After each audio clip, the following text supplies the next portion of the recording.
Hey guys, I'm here to do a review or book thoughts on Imaginary Girls by Ren Suma, and I finished this book the other day.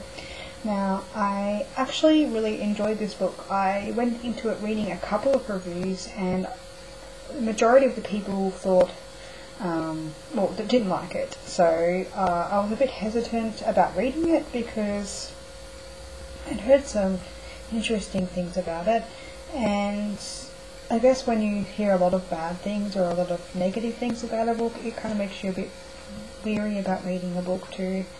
But I actually really enjoyed it.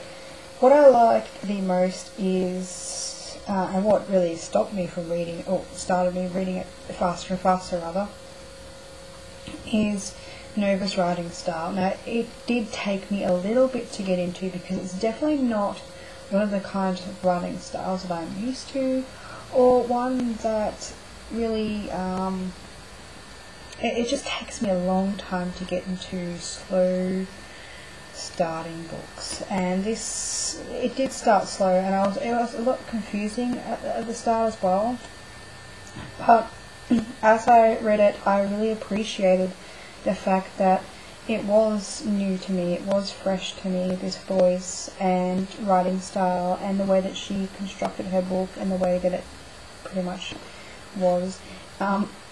It was really great. I really enjoyed it because I like reading different books, and this definitely, I'm going to tell you guys, this is different. This book is very different.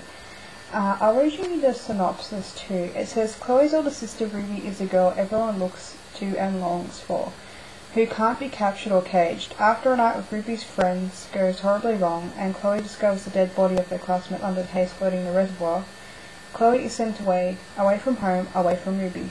But Ruby will do anything to get her sister back, and when Chloe returns home, she finds a precarious and deadly balance waiting for her. As Chloe flirts with the truth that Ruby has hidden deeply away, the fragile line between life and death is redrawn by the complex bonds of sisterhood. That sums this book up very well. I really, really like the dynamics between Ruby and Chloe. There is a very strong codependency between the siblings, and at some point you question whether that's just like the love that Ruby has for Chloe, or if there's something a little bit more sinister going on.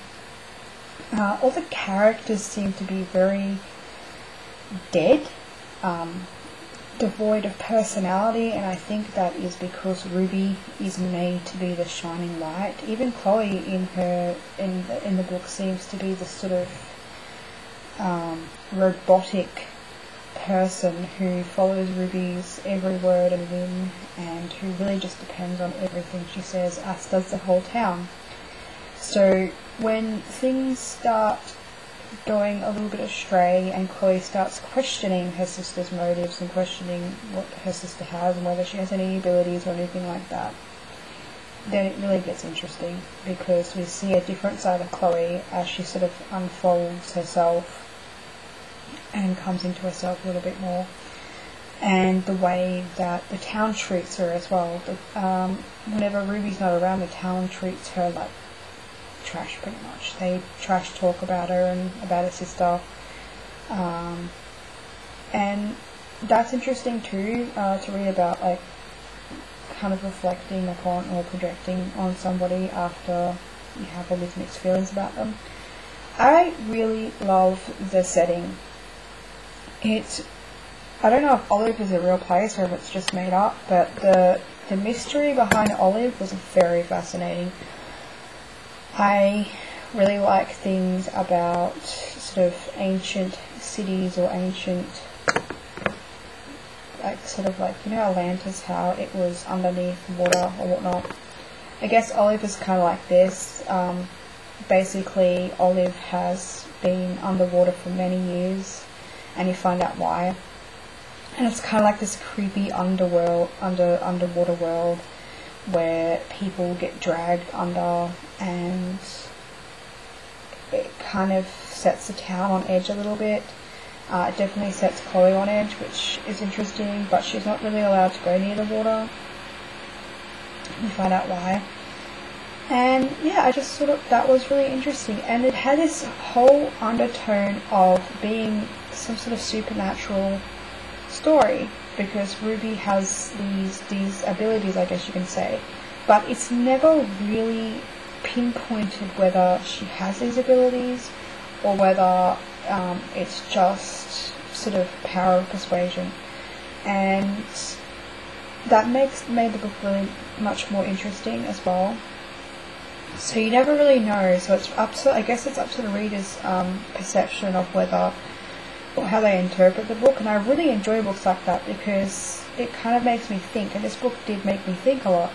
And it had these times where it was very eerie, and I wanted to know more. I needed to know more. I needed to know what was happening, and it was engaging too. Like once I got past the first few chapters and sort of sunk myself into the story and got used to the way that the story was told, it was really fascinating, and I actually did care for these characters. It was very hard to care for them because they were so deadpan a lot of the time, and I mean that in a good way, which sounds weird, but like I said, I think the characters are meant to be written like that.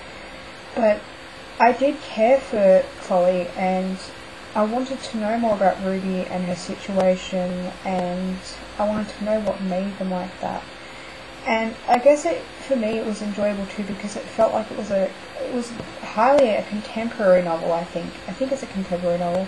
Like I said, it has those undertones, but it was realistic enough to draw me in as a contemporary book, but also with the different sort of what's happening, what's going on, is this what it is this what it's not, that kind of question that you ask yourself throughout the book. It kind of, I guess it's kind of genre but crossover. It felt like a sort of genre crossover.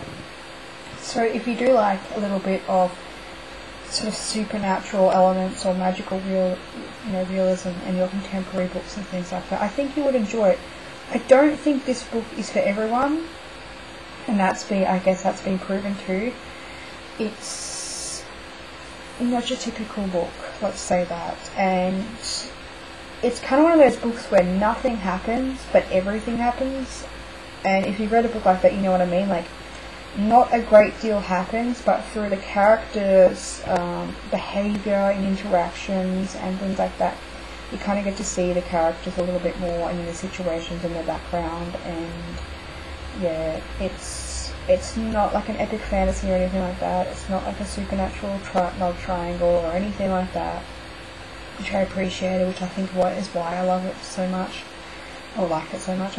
It's not the best book I've ever read. I'm probably going to give it 4 stars, but yeah, it was very, very good, and I definitely would recommend it. So that is Imaginary Girls, and that was my thoughts. So pick up the book, try it out. I definitely say try it out. It's a book to try.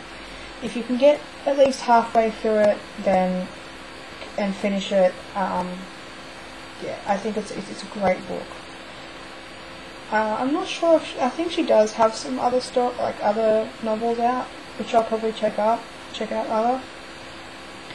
But yeah, so it does have its romantic elements too, but they're very subdued. They're not very deep and tale. So if you're looking for something that doesn't depend on romance to pull through the story through as well, then I definitely recommend this book. So thank you guys for watching, and I'll talk to you later. Bye.